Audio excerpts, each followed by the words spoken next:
भारत माता की जय। Indian army जिंदाबाद जिंदाबाद जिंदाबाद। भारत माता की जय। नरेंद्र मोदी जिंदाबाद जिंदाबाद जिंदाबाद। भारत माता की। ভাৰতবৰ্ষৰ সেনা বাহিনীয়ে পাকিস্তানৰ বিৰুদ্ধে পাকিস্তানে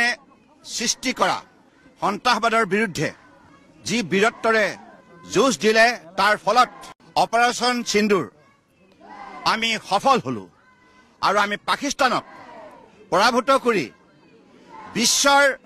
মানৱ সমাজলৈ এটা বাৰ্তা পঠিয়ালো যে ভাৰত সদায় সন্ত্ৰাসবাদৰ বিৰুদ্ধে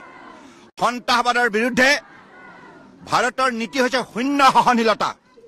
কোনো কাৰণত আপোচ নহব সেইকাৰণে মাননীয় প্ৰধানমন্ত্ৰী ডাঙৰীয়াই কৈছে terror and talk terror and trade আৰু খুন আৰু পানী একেলগে কেতিয়াও যাব নোৱাৰে আৰু পাকিস্তানক এই বুলিও তেখেতে সাৱধানবাণী দিছে যে নিউক্লিয়াৰ ৱেপন লৈ যাতে ব্লেকমেইলিং নকৰে ভাৰতে যিকোনো পৰিস্থিতিৰ বাবে আজি তাৰিখত সকলো ক্ষেত্ৰতে প্ৰস্তুত ইয়াক মুক্তৰ জবাব দিবৰ বাবে আৰু এই যুদ্ধত এইবাৰ বিশ্বৰ প্ৰতিখন ৰাষ্ট্ৰই এই কথা প্ৰত্যক্ষ কৰিলে যে ভাৰতবৰ্ষই আজি তাৰিখত শান্তিপ্ৰিয় কোনো মানুহৰ ক্ষতি নকৰাকৈ কেৱল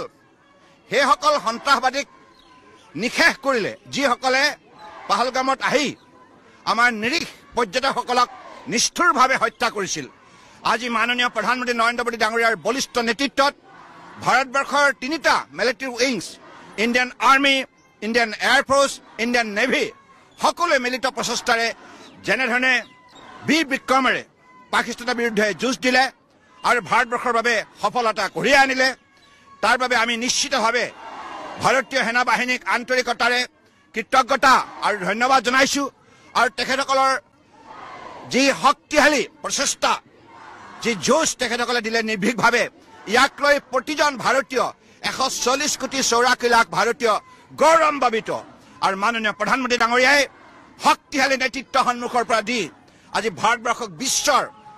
অন্যতম শক্তিশালী ৰাষ্ট্ৰ হিচাপে ইতিমধ্যে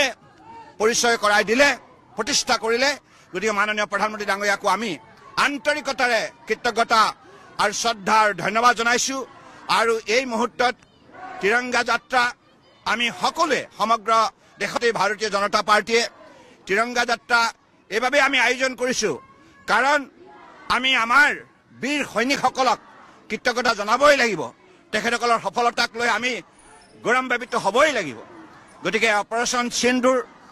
সম্পূৰ্ণ সফল কৰাৰ ক্ষেত্ৰত তেখেতসকলৰ যিখিনি কষ্ট আৰু ত্যাগ প্ৰতিজন ভাৰতীয় আন্তৰিকতাৰে ইয়াক স্বীকৃতি প্ৰদান কৰিছে আৰু মাননীয় প্ৰধানমন্ত্ৰী ডাঙৰীয়াৰ নেতৃত্বত আগন্তুক দিনত বিশ্বৰ বুকুত